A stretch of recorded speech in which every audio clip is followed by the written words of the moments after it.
Hello parents, and welcome to my video back to school night. Welcome to photography, beginning photography. Hopefully I can answer some of your questions and help you sort of just better understand how this program is going to operate while we're online. So again, like I said, we're a beginning photography program on campus. We have a bunch of equipment and there's a bunch of resources. But given the situation, we're going to try to figure out a way to get your student to use their device as the tool for getting through this photography program. So like I said, there's a number of items that we need to cover. Hopefully you find this information useful. And if there's any questions at the end, please just give me an email. I try to do my best to make sure that I get back to emails within that day. There's a lot of emails coming in, a lot of stuff we're doing that way, but I will do my best to clarify and answer any questions that you have after this. So the first thing that we need to talk about is going to be our schedule.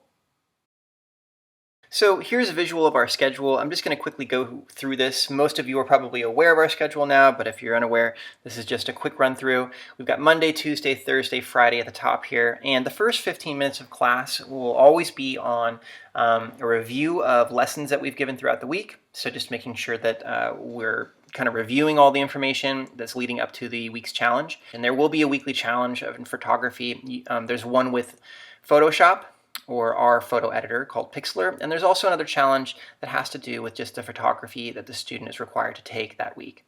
So we're going to be doing multiple choices, short answers, some discussion work leading up to those challenges so that they're sure that they know what is asked of them in the rubric and the due date and the parameters of the challenge. So when we get to Wednesday, you can see we have a short day. 9 o'clock obviously is the start time, but you can see that the periods are fairly condensed here. We get through the day at 10:30, and that is just on Wednesdays. But you can see that, again, about 20 minutes of lecture time, and then there'll be some time after that for me to answer questions. So pretty simple to understand the schedule. I'm there usually at the end of class to answer questions. That's what I spend most of my time doing, is just sort of clarifying things. And so I will also introduce a video at the top of every worksheet. If you miss class or if there's some technical issues with the Zoom, please go to the worksheet. Every worksheet has a video and instructions on how to complete that worksheet or how to complete the challenge. So make sure that you always reference the video if you have questions and you have missed the lecture. The second thing we need to cover is going to be which device to use for this course. Many of you are saying, I don't have a digital camera. It's perfectly fine if you don't have a digital camera. Traditionally, we are a digital camera course, and we use all the settings in a DSLR camera. However, time being, please use your device. It will not matter which device you have.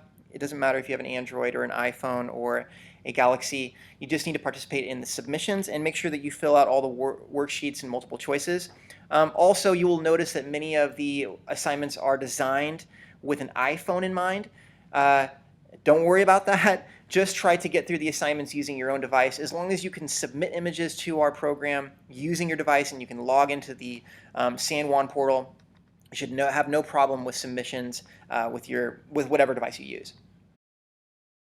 All right, guys, so now you can see that we are in Google Classroom, and we want to start in the stream. I'm going to go ahead and show you how we get into our Zoom meeting first. You're going to push on this hyperlink that says Launch Meeting in Zoom. This will always be at the top of our discussion board, and anytime class starts, that's how your student will get in.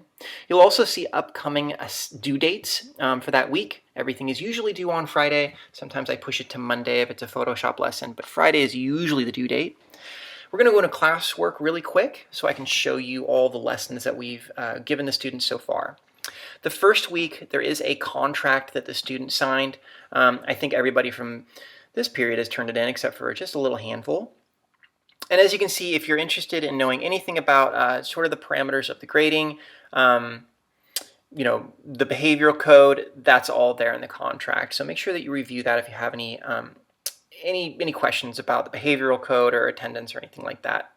That's going to be something you might want to review. But as you can see, we are in week 3, and this is the rule of thirds week. The only piece of information I should probably pass on to you that's important is these little orange circles, or these little colored circles, need to be gray by the end of the week. So if you want to know if your student is keeping up with their assignments, a simple way to do that is to ensure that those bubbles are gray. So that is going to wrap up all the information that I could think of to include in the back to school night. If you have any questions for me about the information that I've given you or information that I haven't given you, please email me. I'll get back to you within 24 hours. I'm very accessible.